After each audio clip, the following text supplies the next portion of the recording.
Hello, everyone, and welcome to month 2 of the Jim Rohn One-Year Success Plan. This is our teleconference on goal setting. Again, this is the month 2 teleconference call on goal setting, and today we have a really great guest with us. He is the founder of asamanthinketh.net, as well as mp3motivators.com and goals2004.com. He is a driving force in the personal development world, as well as a great friend of Jim Rohn International. So on behalf of Jim Rohn and the president of Jim Rohn International, Kyle Wilson, this is Chris Widener welcoming to our call Vic Johnson. Vic, welcome. Thank you, Chris. It's great to be here. Yeah, good to have you. I'm assuming you are at home in Florida. Is that correct? I am in sunny Ponte Vedra Beach, Florida today. Beautiful weather, gorgeous weather, and I've been down on the beach earlier today, and it was wonderful. Yeah. Now, are you a lifelong Floridian? I am a cracker, actually. My family moved to Florida in 1857. So, wow. Except for 1 year, I've lived in the state of Florida. Wow, great. Well, you are, as I mentioned, just really a well-known person in the personal development industry, and so we thought it would be great. Specifically, you have a lot of knowledge in the area of goal setting, and so we thought it would be great to have you as our guest in this month too, when we take a whole month on goal setting. And so, as we are wont to do, let's jump right into it. We'll do that by having you just give us a little bit of an introduction on yourself. If we're going to spend the next 45 minutes together, it'd be great for folks to know a little bit about you and your past and where you've come from and where you're going.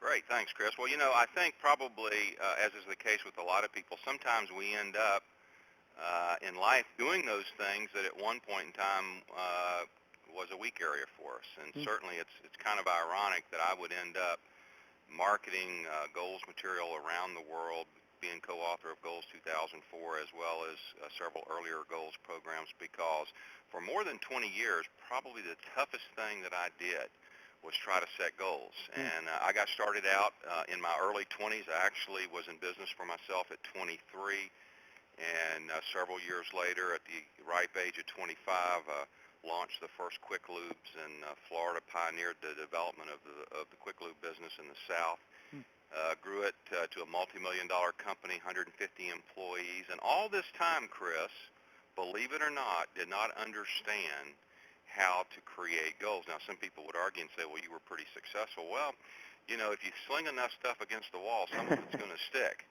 Yeah, doesn't always mean it looks very nice. Yeah. Quite frankly, when you're young, I found this to be true with not only myself, but many of my friends who I've tracked them through their life and other people that I know, that when you're young, you have enough energy that you can go out and you can make things happen. But as that energy dissipates and as life kind of catches up, you really got to get focused. You got to get a lot sharper, and that's where goals come in. But through all this period of time while I'm growing this company, I really did not understand how to set goals. After 10 years of slinging a lot of stuff, using a tremendous amount of energy, worked 18-hour days. In fact, 1 year I worked every day of the year except Easter Sunday. 364 days I worked. Wow. And it caught up with me, and I was burned out. And so after 10 years, I sold my company. I took a part-time hobby. Somehow, as you know, I have an affinity for politics, and I'd gotten involved, much like you have gotten involved, in political campaigns and decided to turn that into a full-time profession. So I took my hobby and sold my business one day. The next day, I was in the governor's campaign in the state of Florida. I did that for quite a few years, and I, at one point in time, built a pretty successful network marketing organization.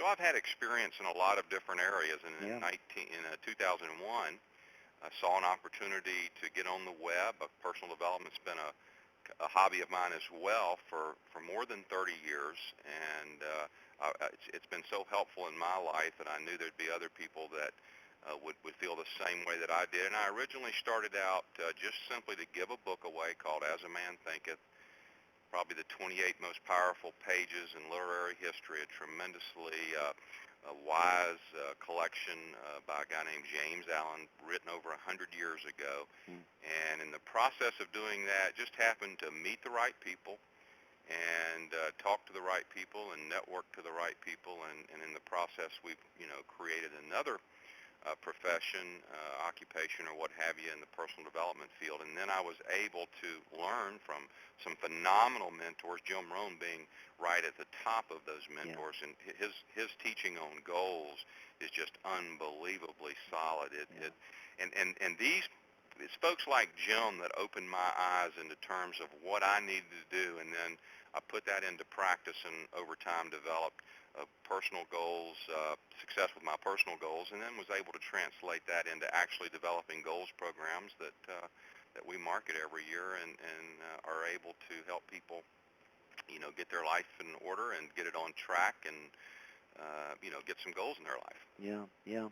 Well, you have led a fascinating life. Played football. Was it at Florida State? Florida State University, that did that Yep. in another life as well. Yeah, yeah, you're really a fascinating guy with a lot of really neat history, and Thank you. and so you've been a friend of mine now for a number of years. I Yep. think I originally met you when you were just getting started distributing As a Man Thinketh. That's how Right. we initially Absolutely. met, and Absolutely. so good. Well, now you sort of insinuated something that I want to use as our first question. You said, well, I was pretty successful without goal setting. So I want to ask you, how important is goal setting? Because some people I think say, goal setting, small setting. I just go about my business and I do my things, and other people are very meticulous about written goals, and some people are, well, I just have a general idea of where I want to go. Make the case for goal setting being an important part of a person's life. Well, Chris, I'll make the case so strongly that I'll just put a $100,000 challenge out there. I'll write a check for $100,000 to anyone who can show me a true success who has not lived a life driven by goals. Hmm. Now, successful people set goals in different ways. There's different strategies. I certainly have learned that one size does not fit all. One particular approach does not fit all, but you cannot show me a successful person through history. Go back 2,000 years, and I'll show you evidence somewhere they had a strategy. And all goal setting is a plan. Mm-hmm. If I went out and got in my car right now, while I got you here on a portable phone, and got in my car right now in my garage, and I had no place to go, I'd probably sit in my garage for quite a long time thinking, now, do I need to go this or do I need to go there? In Yeah. other words, if I don't have a destination, I'll never get off of the square. Yeah. And that's all goals is. Goals is a plan to get you to a destination. I think sometimes, and again, my history over 20 years was, to me, the most important thing, because that's what I read about. I'm reading all this personal development material. I'm listening to at that time, cassette tapes. I'm going to the seminars, and I understand how important it is, and my personality being the way it is, and I'm forcing myself to have these, to create these goals, number one, that I did not create using the kind of the right methodology, number one. Number two, I didn't understand how to create them, but I was forcing myself to do that because I thought I had to have them, but I really didn't understand. It's not about goals. Mm. Goals are not the big deal. The big deal is to get what you want. Yeah, sure. All goals do is give you the map, the plan, the strategy to help you get there. That's all a goal is. Yeah. Now, what about writing them down? Because I know that people say, in fact, I think there's a study, and I'll give the general idea. I'm not going to give the specifics because I don't remember them, but I think it was like the 1954 class of Harvard, and they took them and they the graduating class, and they took the people who wrote down their goals and had the specific written out plan, and they came back 40 years later, and the net worth of the people who had written down goals was way beyond the average income, the average net worth was way beyond those who had not practiced goal setting. I don't know if you're familiar with that study or not. I am, and there is a number of different studies. Interestingly, Brian Tracy, who I know you're a fan of his as I am, Brian Tracy says that your odds of achieving something are 1,000% greater if you write the goal down. Mm. Now, I would take inversely. I would look at the number the inverse way, and I would say you've only got a 1 in 10 chance of succeeding at something if you don't write it down. Mm. Yeah. That's what it says, 1,000% better chance of succeeding if you write it down. That's a 1 in 10 chance of accomplishing it if you don't. And the funny thing is, I heard that. For years I heard that. I mean, I read the books. Yeah. I read the books that said write them down. I heard the speakers say, write them down. Did I write them down? No. You know why? Because I didn't think it applied to me. Mhm. I didn't think it was that big a deal. It couldn't possibly be that big a deal. And I don't understand why that works, Chris. I don't, and I'm going to share something that happened to me personally, and I do not endorse this method, by the way. This was just something, kind of anecdotal evidence of how powerful it is to write something down. But this is not what I endorse, but it happened to work that particular year, and it was 4 or 5 years ago, and it was a period after I'd been struggling for quite a while, and I was sitting down at the beginning of the year. I was not writing goals at the time, like I should be, Mhm. but I was sitting down at the beginning of the year trying to figure out, okay, I know that I've got to have X income this year. Where's it going to come from? And I started thinking about all the potential sources that I might be able to create income from, and I took the Franklin planner that I use. I do at least do that. Don't keep it the way they would teach you to keep it, but at least I keep one. Sure. And I flipped it to the back, and I took a page in the planner in the very back, and I started writing down the sources of potential sources of income that year and the amount that I thought that I could earn that year from that potential source of income. Mm. And I wrote down, and I've spent a long time. It was not something I did haphazardly. It was not something I did in a few minutes. I probably spent a better part of a day really masterminding, brainstorming, coming up with every possible source I could think of. Now, Chris, I never went back to that page again that year. Huh. Amazingly, the next year, at the end of the year, I'm changing out my planner pages, and I come across that page I had written in the back of my planner, and I looked at it, and I had received income from every single source on that page. Wow. Now, again, I don't endorse that method. It Right. has no accountability to it. It has none of the structure and methodology that you need for successful goals. But I'm telling you, folks, when you write something down, it has some type of power that I can't explain, and I don't know anybody that can really explain it. Just do it. Yeah. Don't question it. It's not hard. It's not something that you know that requires that much effort. But the success rate is phenomenal. Just do it. Yeah. And that's something you hear Jim say all the time. Now write this down. Write this down. He says Absolutely, on a just do regular it. basis. He's a big believer in that. You know, he's the one that got me to writing so much because he talks about using a journal. Now again, I know that I'd flunk his journal course because I don't keep a journal the way that he would prescribe it, but I do write in a journal, and it's really for another call. It would be too long for me to go in the power of what's happened with that. But yeah, I absolutely agree with him on that, and I've learned that from him. Is keep a record, write it down, write your thoughts down. It's amazing how writing your thoughts down 6 months from now you'll come up with another idea, put it together with that thought from 6 months ago, and bam, you'll have a project. You'll have a way to create some money that you never had before. Yeah.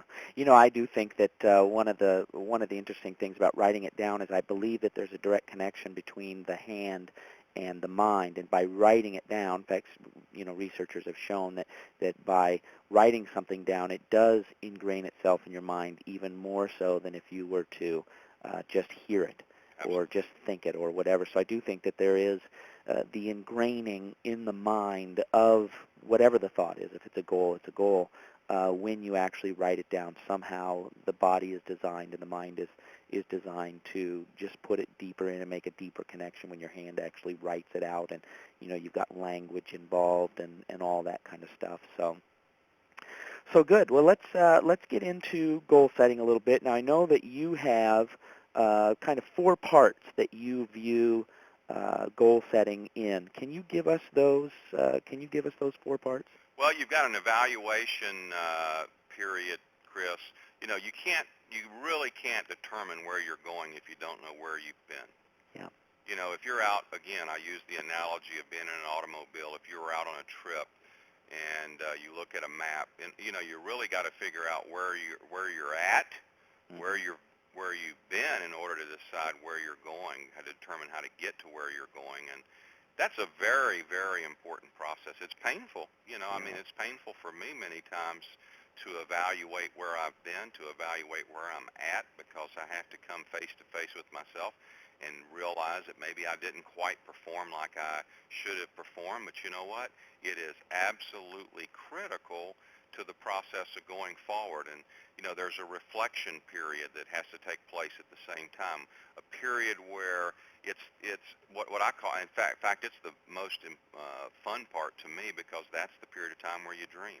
Yeah. That's where you kind of let yourself go and you try to, get into that framework of when you were a kid, and where you weren't, you didn't have a lot of, your thinking wasn't shackled.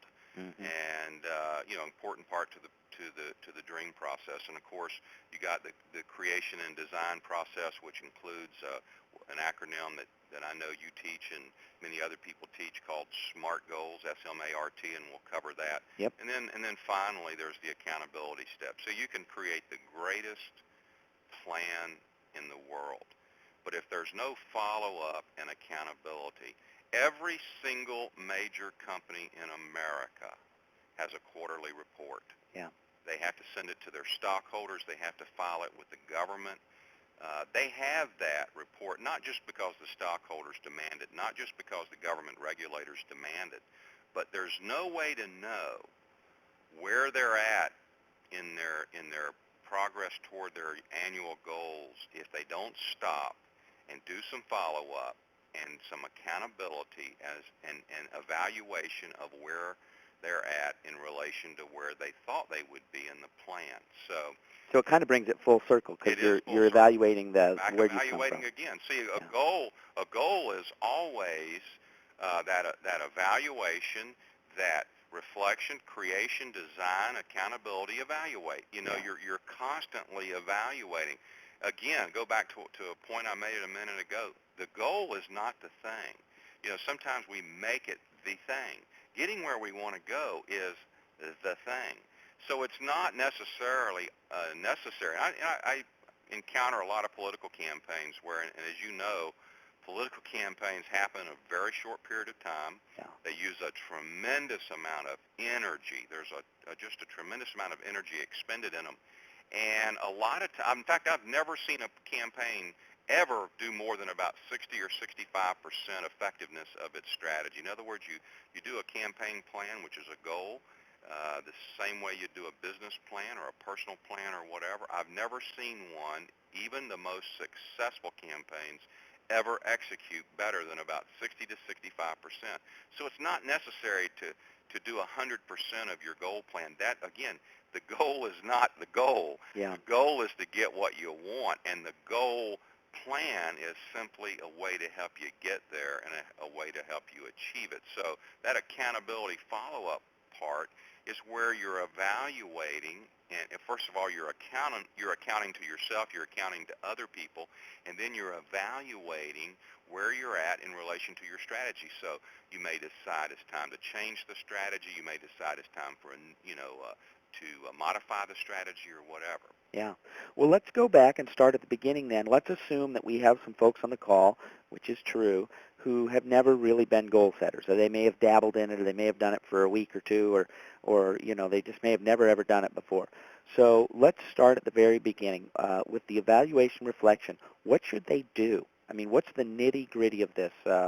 What should they do? How do they Well, start? I think the first thing you have to do is you have to sit down and you have to decide. You have to look at the various aspects of your life. And I think a lot of times that people think of goals, again, they relate them to perhaps money or finances or salary or business or whatever. Goals, you should have goals in every area of your life. If you don't, in my opinion, you'll never be successful. You can have all the money in the world, and if you have an empty spiritual life, if you have empty relationships, if your health is terrible, you're not successful, in my opinion. Yeah. Now, you can be the buffest guy in the world, or the greatest looking girl in the world. You can have a body that stops everybody. And if your finances are a wreck and your relationships are a wreck, in my opinion, you're not successful. Yeah. You can't be out of kilter. You can't be out of balance. So I think the first thing to do is look in every area of your life. Sit down, and I'll tell you, Chris, there's the workbook that comes with the one-year plan has this process that we're discussing today. And I'll just tell you, that workbook, we helped create that workbook. Yeah. And I'm going to tell you, we've put a lot of people through that process. This is not something you should shortcut. If you're truly serious, and I think, I think anybody who's committed themselves to a year, Yeah, sure. which I think is so admirable to say, I'm gonna sell out for a year. I'm gonna give it a year. If you've committed yourself for a year, then I think you're serious enough to sit down and go through that workbook and go through that process. There's got a number of exercises in there for the evaluation and reflection as well. Part of this, very, very important. One thing that I'm reminded of is there's a part in there where you write down some of the past successes in your life. You know, I've felt when I use the expression at the foot of the cross, when all the wheels in my life had just fallen off the wagon and I was at the foot of the cross, Yeah. I couldn't think of any of the times I'd been successful, Chris. Mm. I couldn't remember some of the football victories I'd had. I couldn't remember that at 25, 26 years old, I'm running a multi-million-dollar company that I built from nothing. I'd forgotten all that stuff because life was there in my face, and the obstacles were too great. And, it may not even be something big to the rest of the world. So the funny thing is if somebody sat down and maybe they're an accountant, they have an accounting degree, and maybe they're a CPA. They may not think they do that every day. They've been doing it every day for 20 years. They may not think that's a big deal. That should go down on your list of successes because I don't have a college degree. I would love to have a college degree. I think that is admirable. I think that is a great achievement to be a CPA, to pass that test that it takes to be a CPA. I think that's a phenomenal achievement. I don't have one. I'd love to have one. So, sometimes we discount some of the great victories in our life, even if it was, the grade point average we had when we were seniors, or, maybe we won a spelling bee in the 5th grade. Take all the way back to the earliest part of your life and write down all the times you've been successful. Here's why. Here's what it'll prove to you. It'll prove to you you've already got inside of you everything it takes. See, we were created with everything it takes to be successful. Nothing else has to be added to us. It's already there. All we have to do is develop it. Yeah. We're not going to get any more muscles. I mean, we got all we're going to get. Right. But if we'll go in that gym enough times during the week, we can grow those muscles to incredible size. Yeah. Nobody's going to give us any more. We've got all we need. Same way with being successful at whatever you want to be successful at. You've already gifts. You've already been given the talent. All you have to do is go. Yep. So let's talk about what they write down. I mean, what do they write down when they're evaluating? They're writing down their past successes. What else? Well, I think evaluating where you're at in terms of your finances. Again, what we're going to do is we're going to create a goal. We're going to create a goal program that's going to involve goals for this year. We're going to have a look out like 5-year, 10-year. Every successful company has a 10-year plan. Some of them have 20-year plans. I'll tell you, in today's environment, things change so quickly. A lot of times we get to that 10-year mark, we're doing something doesn't even resemble the plan we created 10 years ago. Certainly had I created a plan 10 years ago, Chris, I doubt I would have seen myself on the web with personal development sites. Wouldn't have been in my, wouldn't have been in my sights. I don't know whether or not you, even though I'm sure you probably had an interest, you might not see yourself, involved in the big political campaigns that you're involved in. Right. So the idea is not necessarily that it's going to forecast exactly what your future is. Again, it's just a method of giving you direction to your life. So, you've got to know where you're at. So what do your finances look like now?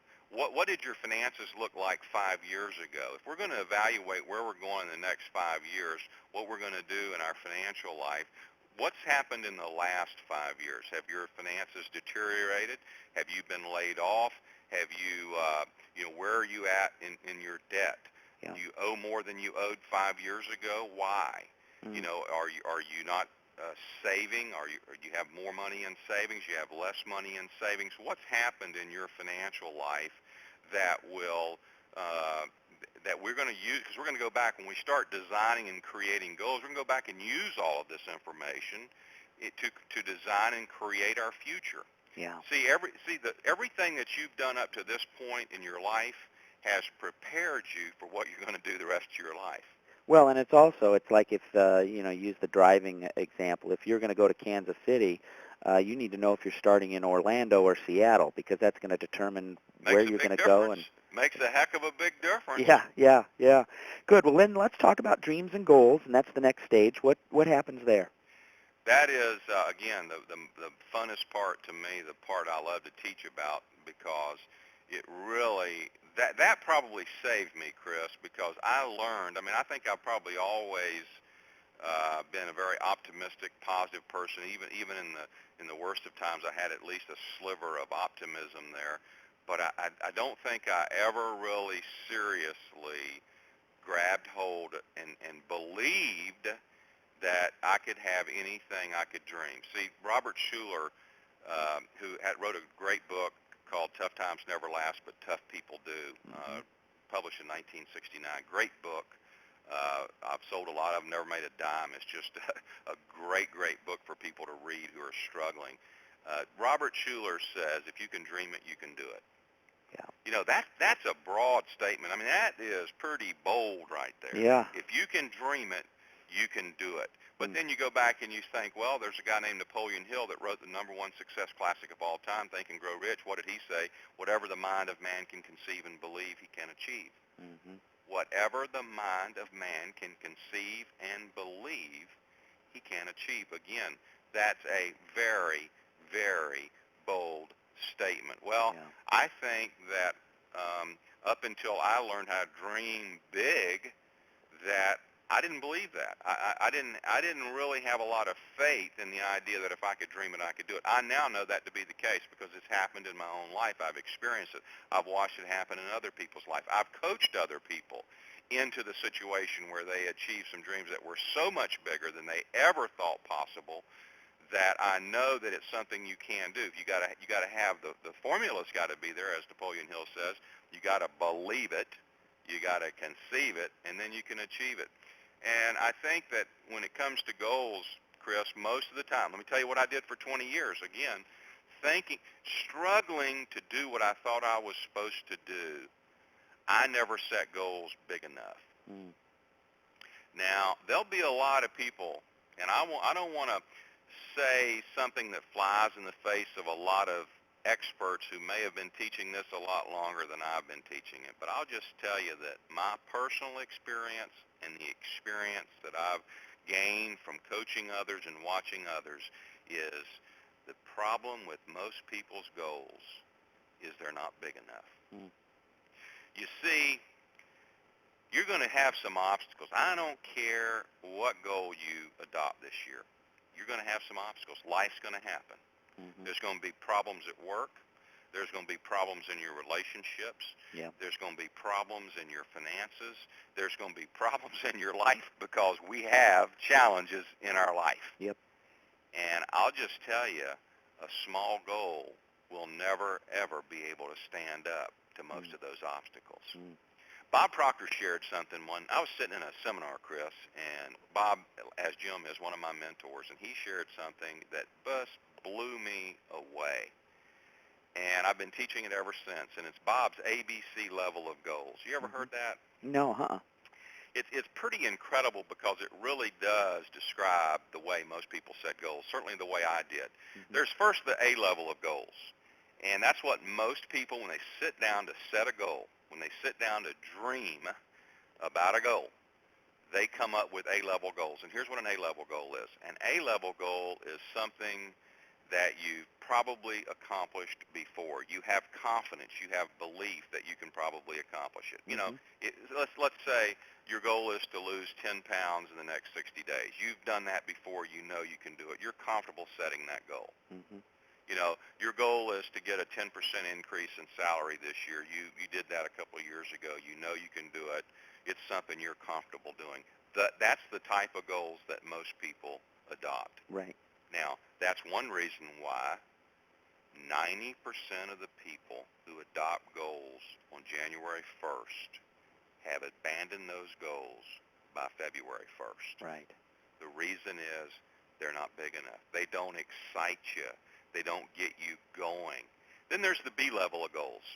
Now, B-level goals, and again, many people set B-level goals. Not most people, because most people are setting A-level goals, but there's still a large number of people who will set B-level goals. Now, B-level goal is something that you've never achieved before, but it's a goal that you feel pretty confident that you can. It's within your reach. If you, let's say your goal is to have a 20% increase in income this year, you've never done that before, but you had a 15% one year, you had a 13% one year, so it's not a big stretch for you to get 20%. Your goal is to lose 20 pounds in the next 3 months. You've never done that before, but you have lost 10 pounds in 2 months, so you think, yeah, it's not a big stretch. In other words, B-level goals are never going to stretch you. Right. Again, come February 1st, B-level goals aren't going to be around because B-level goals aren't something that are going to keep us awake at night thinking about them. We're comfortable with them. Well, then there are the very, very, very few people who set C-level goals. Mm-hmm. And C-level goals are simply the things we really, really want. Mm. Most people will not set a C-level goal, quite frankly, because it's scary. Yeah. And I'll just tell you, if you're not a little uncomfortable with the goal you've set, if it doesn't take your breath away, if it doesn't make you a little uncomfortable, if it doesn't scare you just a little bit to think about, it's probably not big enough. Yeah. It's not something that's going to keep you on course as you go down the road. And that is the single biggest problem that I find is people will, in fact, I was on a call the other night, Chris, on a goals call with some people the other night, and that question came up was the woman wanted to set a goal, but she was so afraid it was something that she didn't think she could achieve. And that's exactly why she should have set the goal. Yeah. Now, we'll get in a minute, we'll get into the SMART acronym, and we'll get down to the word realistic, and we'll talk about that and then address that. And don't think that you can just take any old goal and make it, some huge goal. I'm going to be president of the United States, this year or whatever. Right, exactly. There's already a couple of guys in the race, but yeah. We'll get into realism in a minute. But the fact is that goal should just absolutely it should keep you awake at night when your eyes open in the morning. It's something you think. When the first thing in the morning when you wake up, you're not going to think about a 10% increase in income. Sure. But if you got a goal to start your first business this year, and that's your goal, and you've never been in business for yourself, and it's in an area that you really enjoy, it's doing something that you absolutely have a passion for. I've done it, and I know, Chris, you've done it. Yep. When you get up in the morning, it's the first thing you think about Yep. after you give thanks, isn't it? Yep. Man, it hits your brain right away. Hey, today's the day I'm going to get my business license, or today's the day that I'm going to go down and buy the property, or today's the day, whatever it is. Those, when your eyes open, the first thing you think about, those are the kind of goals that you need to be creating for yourself. Mm. So just there really is magic in thinking big, as the old book. That book, I'll tell you, Chris, that book is just a dynamite book. I got to tell you a real quick story. Randy Gage and I were on a teleseminar one night, and we were talking about how powerful that book had been in our lives. And Randy had read the book before, just happened to toss it in his suitcase. He went to Australia to meet a potential business client, and he thought that he could do about $50,000 profit with this particular client, and that was what he was going in for that when they had their meeting the next day. So he goes, he checks in the hotel, he opens his bag, it's not quite time to go to bed, so he pulls the book out, opens it up, starts reading, reads until he gets sleepy. He didn't read the whole book. He just read a portion of the book. He had read it before, but he read until he's sleepy, turned the light out. Next day, goes in, gets $250,000 deal, just as a result of a few minutes of reading that book. 5 times more than what he thought he could do. that book, I'll tell you, 60 years old, I think it is, 70 years old, written by Dr. David Schwartz.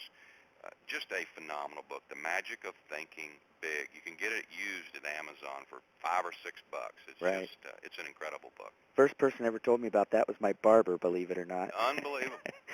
Oh, good. So let's get into the smart part. And if I remember correctly, it's specific, measurable, attainable, realistic, and time sensitive. So why don't you, here in the next 10 minutes or so, walk us through each of those: the specific, measurable, attainable, realistic, and time sensitive. Well, so far in our conversation, we've really already talked about this acronym, but this particular formula is a great way to evaluate your goals, to evaluate your plan, to evaluate whether or not you've created SMART goals.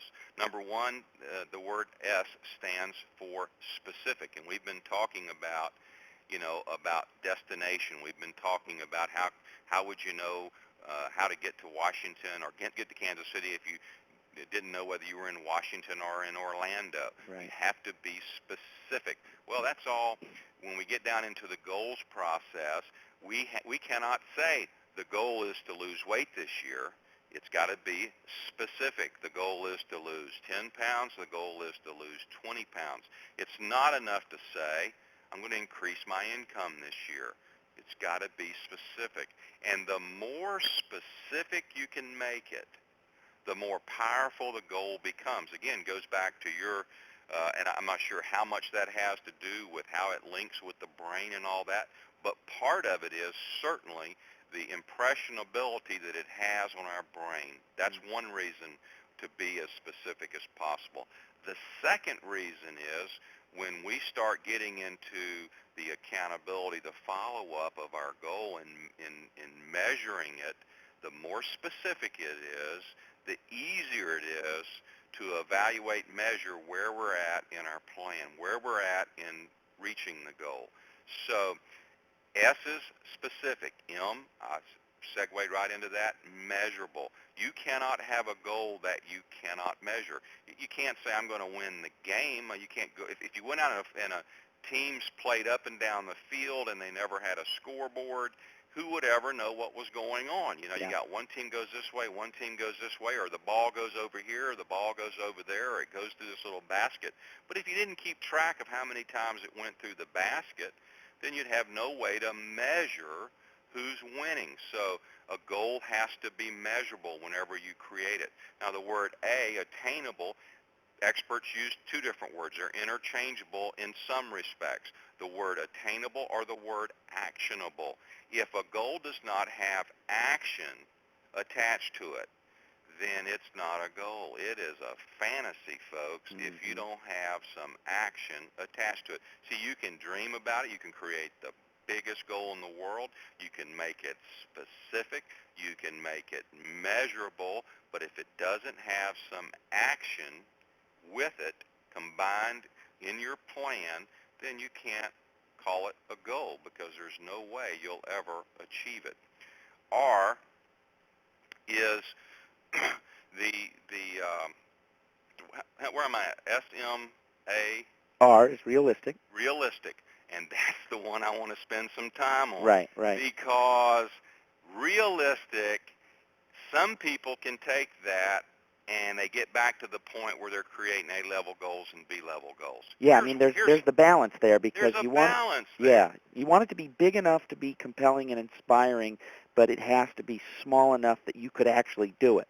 Right. Here's where realistic gets into. Chris, you've met me. Yep. Now, would it be realistic for me to adopt as one of my goals to ride a horse in the Kentucky Derby next year? Probably not. You're a big guy. I'm bigger than the horses. Right. It's probably not a realistic goal. Right.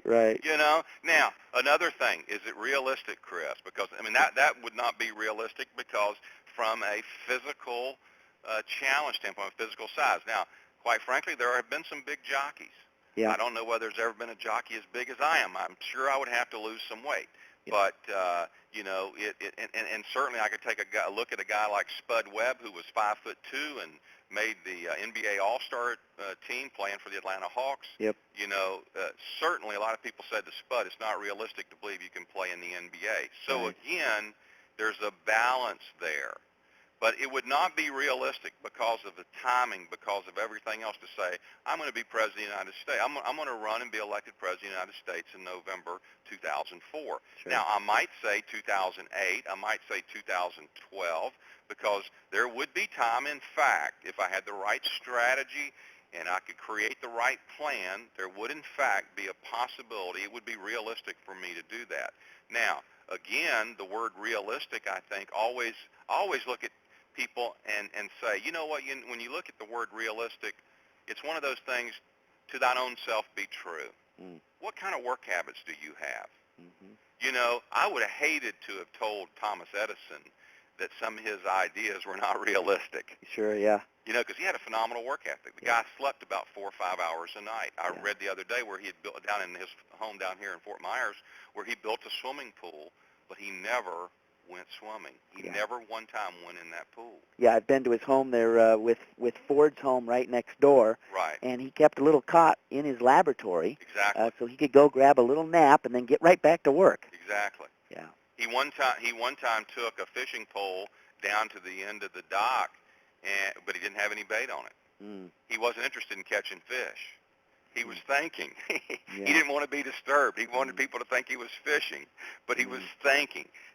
I would hated to have told Thomas Edison, with his work ethic, that anything was unrealistic. Mm-hmm. People say, well, and I've said to people, you may have a dream and a goal to create $1 billion company, and you've never even done $1 million before. And people would say to me, Vic, that's not realistic.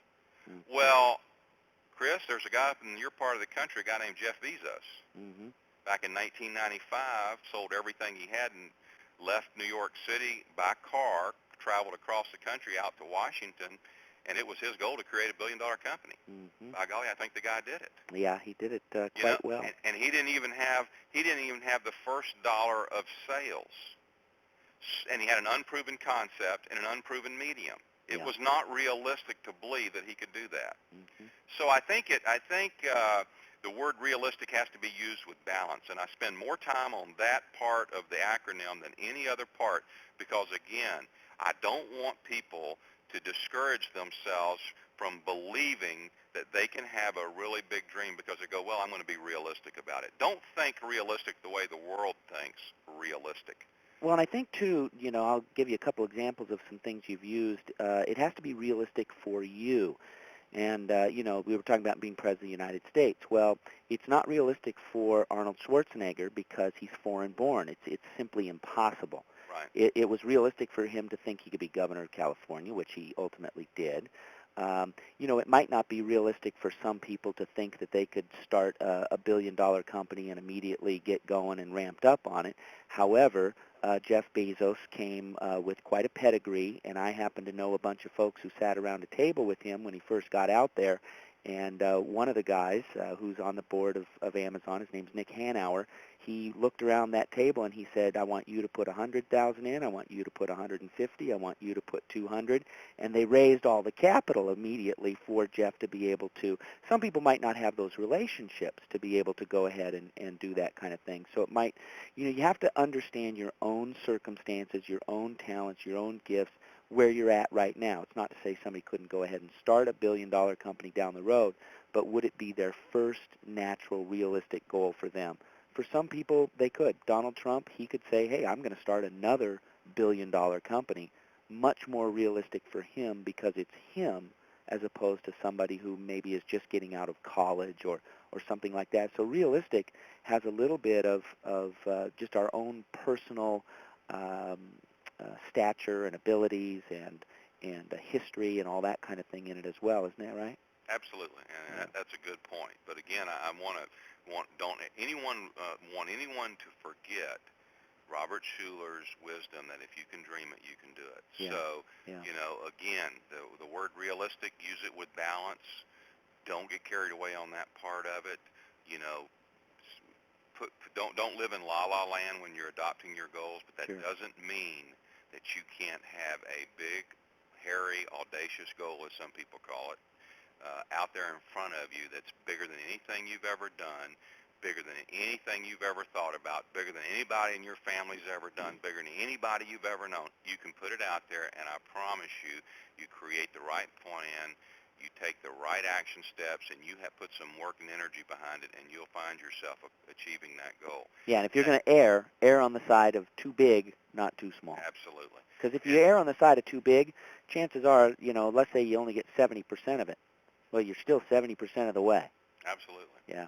Well, let's talk then about the final word in the acronym T is time, and it's got to have a time, a goal. If it doesn't have a time certain, it doesn't have a date associated with it. It's not a goal. Right. A dream really is nothing more than a goal with a date put on it and some action steps. But if you cannot have a goal that doesn't have a time certainty to it, and again, it goes back to the measurability, it goes back to the accountability. There's no way in the world to evaluate. I mean, you couldn't go, again, using the analogy I used a minute ago about sports, if you didn't have 4 quarters in a football game, you wouldn't know when it was over. You wouldn't have any way at all to know it's time to declare a winner now. Sure. So everything in the realm of goals has to be associated with time. There has to be a date put on it. Now, again, I'll give you my experience, 20 years of struggling and failure in setting goals, is I would get so frustrated because I'd set a goal another way, and it was unreasonable and unrealistic sometimes in the dates that I associated with goals. Bob Proctor teaches about the universal law of gender, which says everything has a gestation period in life. You take a seed of corn, it's 92 days from the time you put it in the ground until you're able to harvest it. Human being, it's 9 months from the time a human being is conceived until they're born. Everything has a gestation period. Idea has a gestation period. Sometimes we are unrealistic in the time that we assign to goals, and we get discouraged, and we just quit. We just throw our hands up in the air and we walk away and say this goal thing is for the birds. It doesn't work. Well, the problem is not that it didn't work, but that we didn't do a very good job in creating the right plan with the right date. And again, it's easy to take in the evaluation period after we've started out on the goal, and we can say, you know what, I was wrong about that day. Chris, just from my personal experience, Chris, I had a goal in 2002 to write a book. I know you've written several of them. Well, I had a goal in 2002. That was my year I was going to write a book. And, boy, I was excited about it. It was a big dream. It's something I've always wanted to do my whole life. And I thought I had the right action steps. I thought I had the right plan. I got pretty well into 2002, and I said, you know what? It's going to take something to get a book done this year, and I don't know that I'm going to be able to get the book done this year. Now, in the 15 years ago, I'd have thrown my hands up in the air. I said, this goal business is for the birds. Heck, I didn't want to write a book anyway. I'd have give up on the dream. I'd turn around and walked away. Instead, what I did was I did the smart thing. I looked reasonably, realistically, and I said, you know what, this is not the year that's going to happen, but it doesn't mean it won't happen. It just means this is not the year it's going to happen. And so I reset the goal for 2003, and in 2003 we were able to publish our first book. Yeah. Now you've kind of segued into the last couple things I want to talk about, just two sort of odds and ends. One of the most powerful things I ever heard was a quote by Tony Robbins where he said, most people overestimate what they can do in 1 year, and they underestimate what they can do in 10 years. And so I'd like you to talk a little bit about short, mid, and long-term range goals. Maybe help us define what have you found is the best definition of short-term, mid-term, long-term. Well, I think, again, go back to the company analogy that I've used. And companies, if you look at, they think anything 30, 60, 90 days to a year is short term. Anything in the 2 to 5 year period is midterm, and anything 10 years or longer is long term. And I think that's a good formula to adopt for ourselves as well. So, when I sit down at the beginning of the year, and a lot of times when we're doing goals, we also do some discombobulated goals. In other words, we're out all over the place. There's no synergy between the goals. There's actually ways to create goals that will be your short-term goals for this year. The accomplishment of those will be a step toward your midterm goals, and the accomplishment of those will be a step toward your long-term goals. And that's what big companies do when they are operating at maximum efficiency. Every time they're accomplishing a short-term goal, it's actually nothing more than a step toward their midterm goal or a step toward a long-term goal. We can do the same thing with our life, and that goes back to that very first thing I said, evaluation, and those evaluation reflection periods in the beginning. Where do you want to be 10 years from now? Where do you want to be 20 years from now? You see, every step you take today is putting you in, you're walking in some direction. Every single step. If you imagined yourself standing in the middle of the United States, you could take a step in any direction you wanted to, 360 degrees. I don't know where you'd be standing, somewhere in Nebraska, I guess, or Kansas or wherever. Yeah.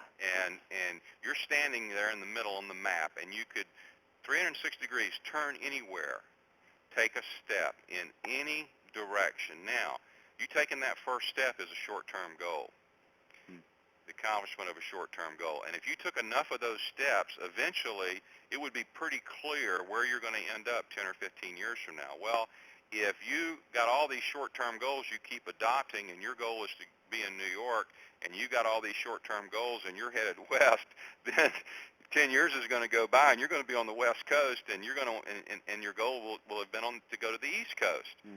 So that's why you have to create a plan for your life. And one thing that I love about the Jim Rohn one-year plan is it is not a kind of Band-Aid approach to it. It is a holistic approach to the whole person. It's a holistic approach to doing something about your entire life. And this goals process is just a part of that. But use the goals process to get you where you want to be 10 years from now, 20 years from now. Don't think short-term. Companies that think short-term are companies that never last long-term. You have to have a long-term look at your life. You can't worry too much about where am I going to be this time next year. The bigger question is, where are you going to be 5 years from now? Where are you going to be 10 years from now? Where are you going to be 20 years from now? And again, things change, environment changes, things beyond our control change.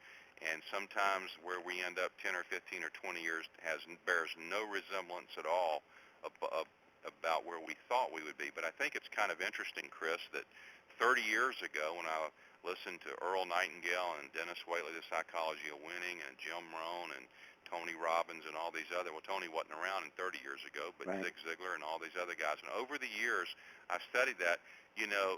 All that information that I was getting, everything, even though I was not conscious of it, I was taking steps in the direction to end up where I am today. And so be conscious of the long term whenever you're doing your goals. It's far, far more important. Now, here's something that most people don't quite understand. I didn't understand it. You'll do very little work consciously this year on your 10-year goals. But if you adopt the proper short-term goals, there'll be all the steps you need to take this year to make sure you achieve your 10-year goals. Yeah, sure. Good stuff. Let's finish up with a question about naysayers. People around you, friends, family that kind of naysay on the whole goal setting thing, or perhaps a spouse who doesn't believe in the goals you're setting, that type of thing. How do you work around that very relational obstacle? Well, let's make a two-part question out of that, because it really is two things. First of all, don't go out and share your goals with the world. Okay. Here's who you should be sharing your goals with. You should be sharing your goals with people who are already your natural cheerleaders. Yep. You have people in your life, they've been in your life your whole life, or maybe they come into your life, you met them at work, or you met them at your club or church or whatever, and they're just those people that when you get around them, they're magic for you because they're always encouraging you. They have an interest in your life. Share your goals with those people. Those people have your interest at heart. Don't be sharing your goals with the guy at the water cooler who has no interest in your life, because they have no vested interest. They have no reason at all to support you, and many times people even shoot you down. There is an analogy used, and I happen to live at the beach and been around the beach for many, many years. It is actually true that we have these blue crabs down in Florida, and I think a lot of people have seen blue crabs. Put a bunch of blue crabs in a 5-gallon bucket. You'll never see one of them. You don't ever have to worry about them getting out of the bucket, because as one blue crab will try to reach up and climb up the side of the bucket, the other crabs will grab hold of him and pull him back into the bucket. Huh. And that's amazing that human beings are that way sometimes too. Yeah, yeah. So you've got some goals. You've decided, I'm moving on. I'm going to go start my business this year. I'm going to be self-employed. It's been a goal of yours or a dream of yours, and now you've decided, I'm going to make it real this year. I'm going to take the steps to make that happen. And you're sharing that with the guy at the water cooler. He doesn't have your interest in mind. In fact, in some corporate political environments, it might not be a very smart thing to do, and that crab may try to pull you right back into the bucket. Yeah. So that I would say, you know the people who are your natural cheerleaders. Share your goals with them. And we didn't touch. I'll touch real quickly on the accountability standpoint. You need some people in your life that you can be accountable to in terms of your goals. You need to share. Either get yourself a mentor or mentors or some peers who also are goal setters. Recruit. If you don't have any peers that are goal setters, go out and network until you find some people that you can create relationships with, that you can share your goals with, and then be accountable to them and say, Chris, I want you to help me this year. I've got some big goals set. Will you help me and hold me accountable to the goals that I've set? Mm. The second part of the question as it relates to relationships and spouses, it may be children, it may be a spouse or whatever, who are not entirely supportive of your goals. Let me just say that the way to overcome that is go do it. Yeah. Go do it. See, Chris, when I was married, I think I was like most people in relationships is, my spouse was not supportive at times of a lot of the new projects I'd come home with. You know why? Because I had a bunch of unfinished projects in the garage. Yeah. I had the greatest idea, and I was coming home with it, and I was gung-ho, for a weekend or maybe for a month, and guess what? It's taking up space over in the corner of the garage. Mm. Well, to a lot of people, goals and the transformation that happens when someone gets excited about the goals process isn't any different than that last project you brought home that's still sitting in the garage. Yeah. If you want to show someone that you're serious, go do it. Yeah. Go do it. Yeah. Go get your support from your natural cheerleaders. And I'll just tell you, if you've got a spouse who's not supportive, or if you've got close friends or family or whatever who've not supported, just go do it. You'll be amazed at what happens. And I used this story before as well as, 3 or 4 years ago, I decided that I was going to get in the kind of health and physical shape that I was in when I played football. And I had let myself go for 20 years, and I was in terrible shape. And so I got very serious about it, made a major commitment to myself, and I started going to the gym. Well, of course, my children who had seen me go out and start exercise programs and quit exercise programs and everything over the years, just like we all have done, my children snickered about that for quite a long time. Mm-hmm. Oh, Daddy's going out to the gym. Ha, ha, ha, ha, ha. Right. And it was so funny because after about 90 days, they're saying, Dad's still going to the gym. Yeah, sure. And then after 6 months, my youngest son started coming with me. At the time, Chris, he was 12 years old. He started coming with me, and he started working out. Mm. And he started working out with me every time I went out there. Fairly soon, I'd gotten a family membership at the gym, and fairly soon after my son started going, my daughter started working out. And it was amazing what happened in my family because my children stopped snickering and started saying, first of all, they saw some physical changes in me, and then they saw that my commitment was there. Right. And so I'm happy to say now, 4 years later, my son's got about 17-inch arms, and he's a huge kid. Wow. From having worked out. And my daughter's in the best. She's in better shape than she was when she graduated from high school. Wow. So, it's amazing that just your example, just go out and do it. Mm-hmm. And don't let the words, doesn't matter what you say. You've heard the old expression, what you say, what you do speaks so loudly, what you say I cannot hear. Sure, yeah. Well, you can work that the reverse way too. Yeah. Don't worry about trying to tell somebody what you're going to do. Just go do it. Yeah, great stuff. Well, that brings us to the conclusion, and so Vic, I want to say thanks for you for joining us on this conference call. Appreciate it very much. Thanks for having me, Chris. Yeah. Really enjoyed it. Great. And then, folks, that is the end of Month Two's conference call on goal setting. Tons of information for you to think about and begin to reflect upon and put into action. So on behalf of Jim Rohn and Kyle Wilson, president of Jim Rohn International, this is Chris Widener, and I bid you farewell until next month, Month 3. Take care, everybody. Bye-bye.